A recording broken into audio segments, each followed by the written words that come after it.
Still joined by Adam Hills. Indeed. And now joined by James Acaster as well. Hello.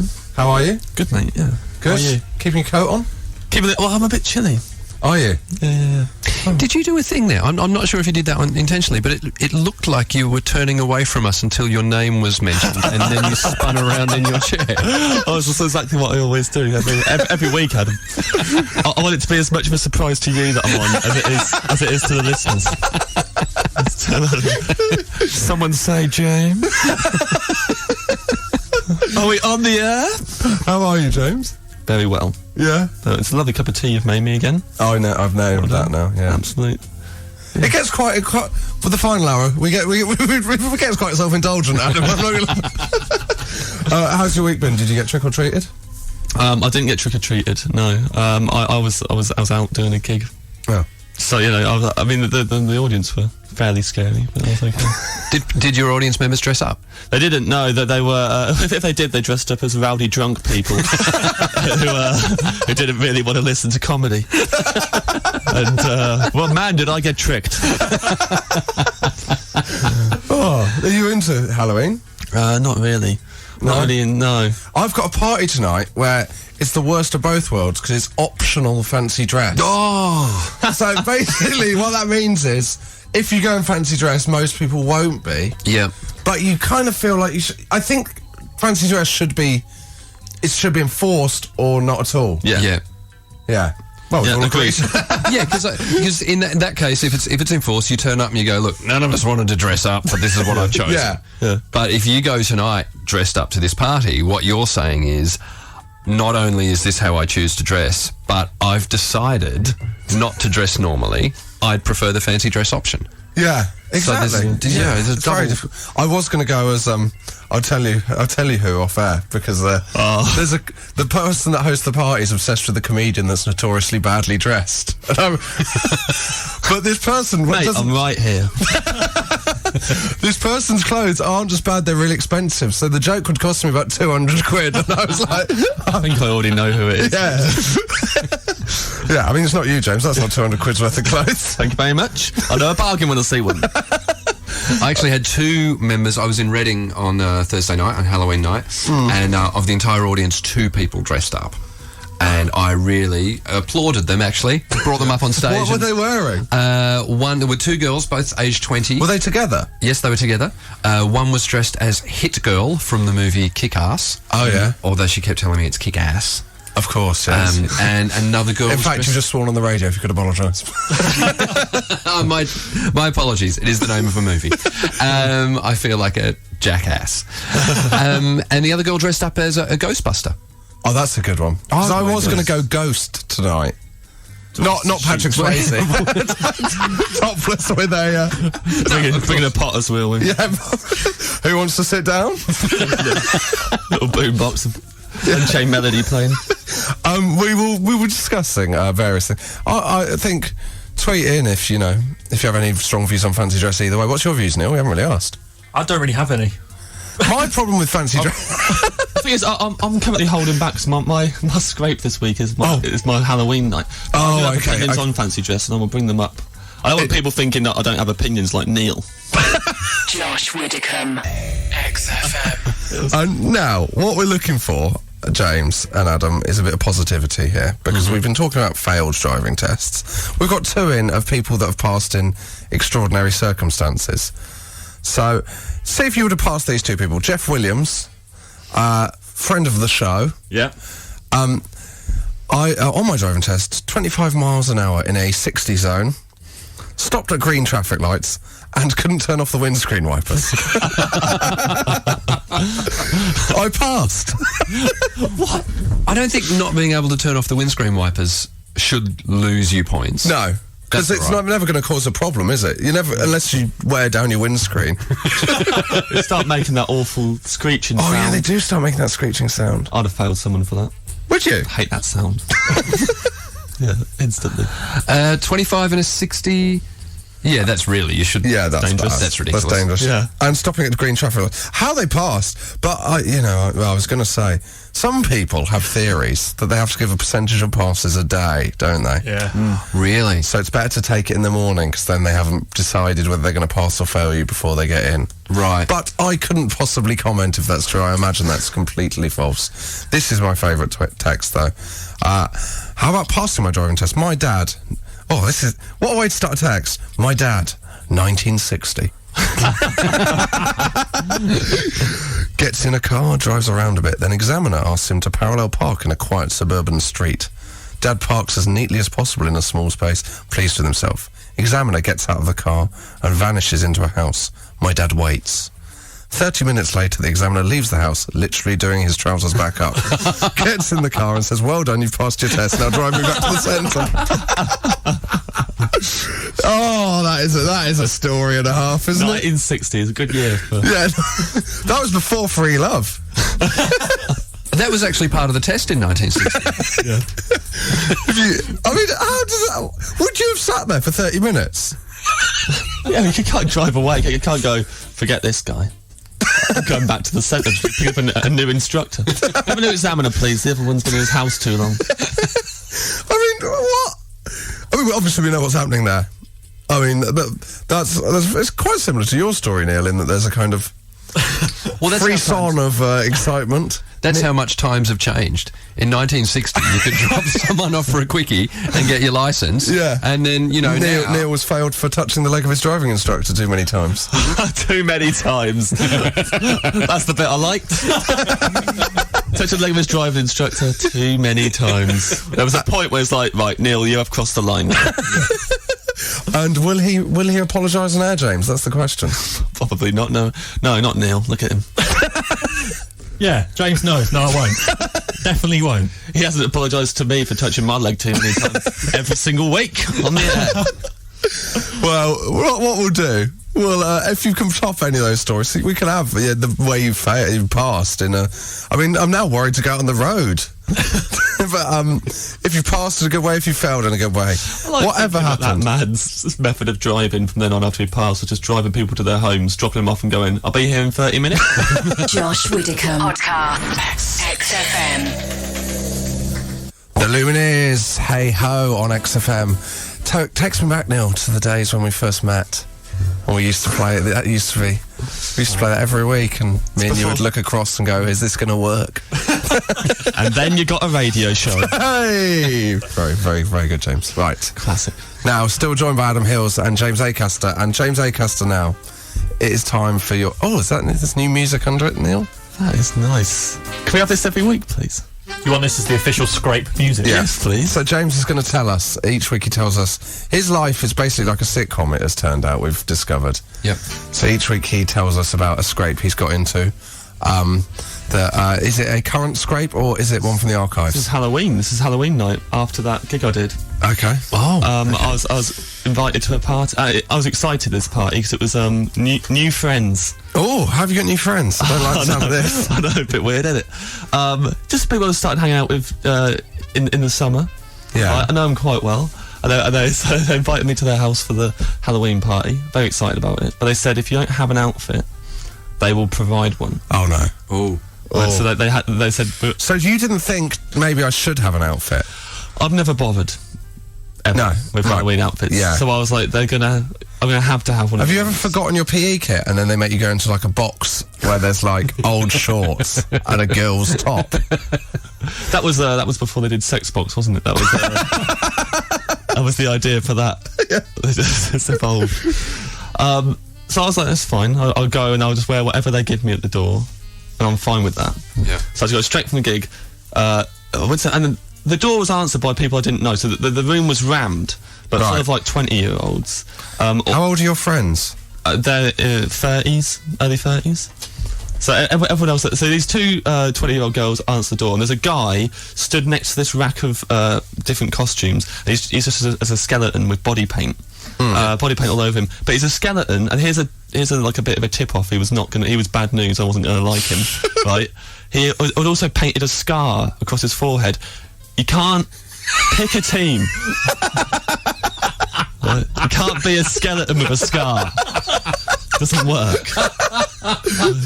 No, No, you're completely technically correct. It's like, I may not have made I any like the way you effort. said technically, as if to go, you're technically correct. I mean, get over it. And no, I think morally you're correct as well. Yeah. If you're going all the way, a dent.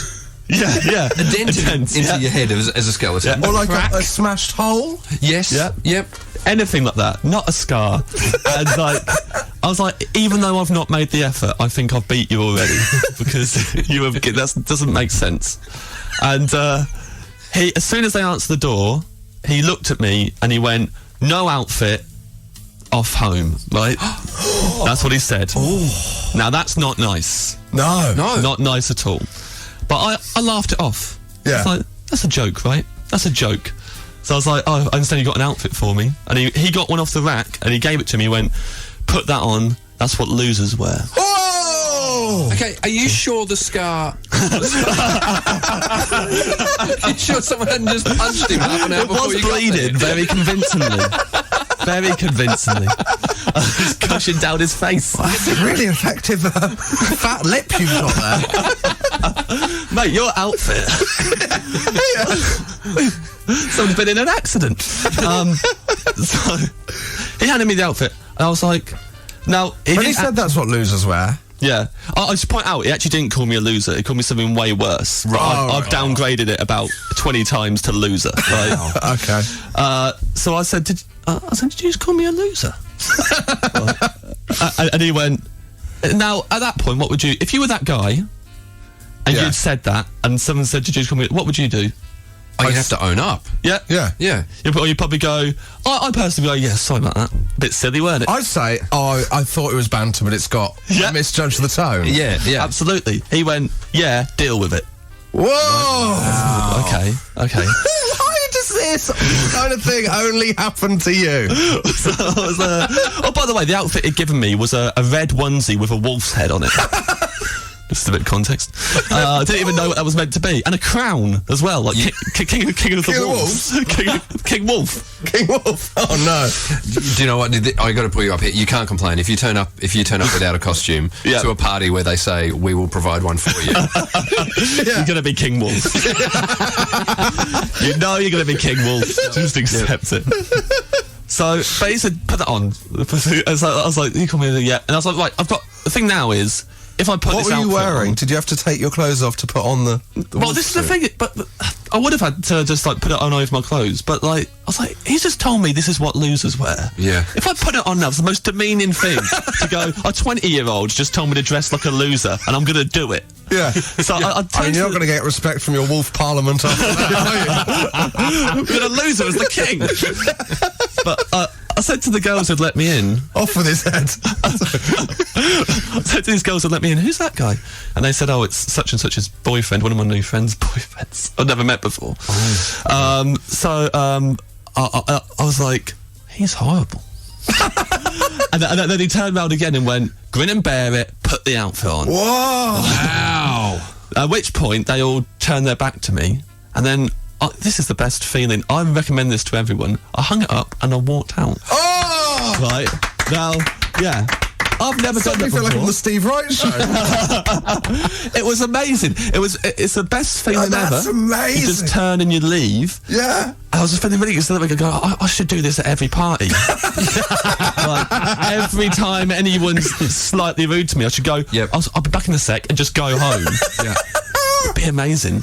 But I thought that was the end of my night. Yeah. I walked out into the street, literally turned a corner, and there was a lady across the road, quite an attractive lady, I'll just point that out. She looked over at me and she went, do you have any food? What? Yeah. So I was like, you will go. You think you 2 scrapes in one night? I was thinking the phrase is trick or treat, madam. Do you have any food? And I said no. She pointed up at this wall and she went, there's a fox. There's a fox over the wall. I'm trying to coax it out. I said, oh, okay. She went, I've got some bread.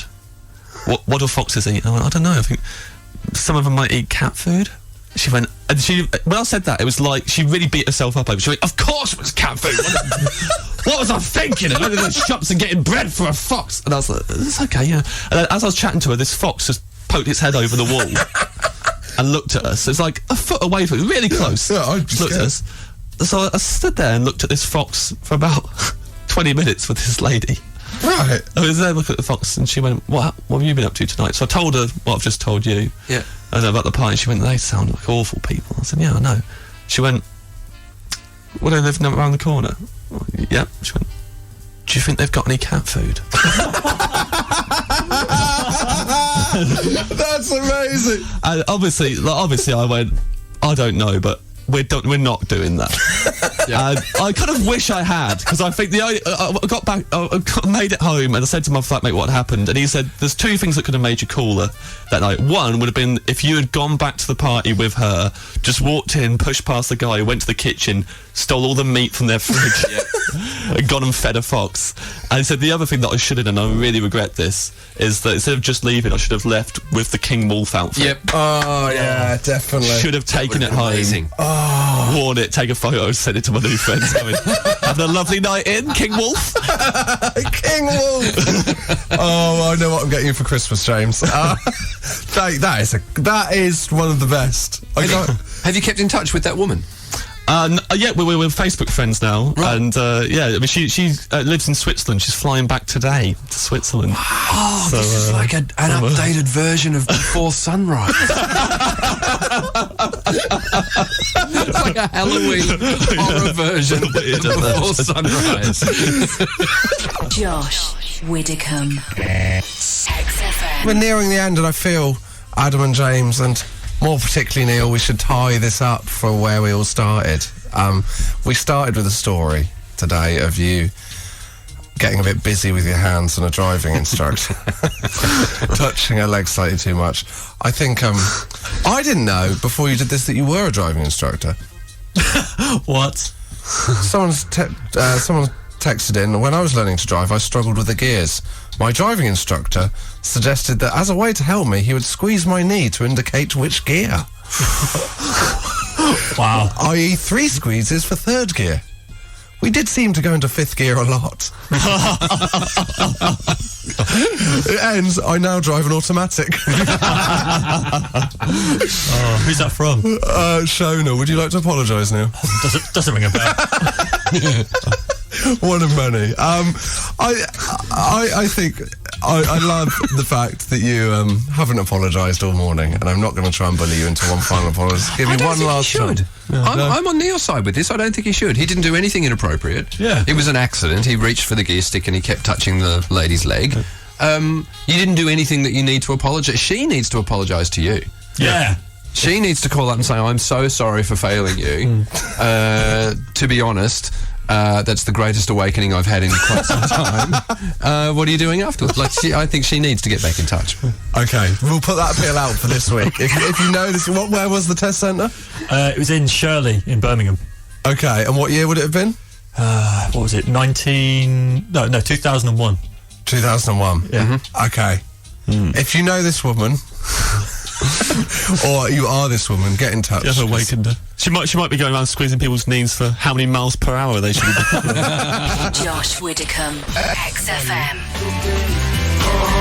The Eels. Have you seen the documentary about his dad being invented the concept of parallel universes? Yeah.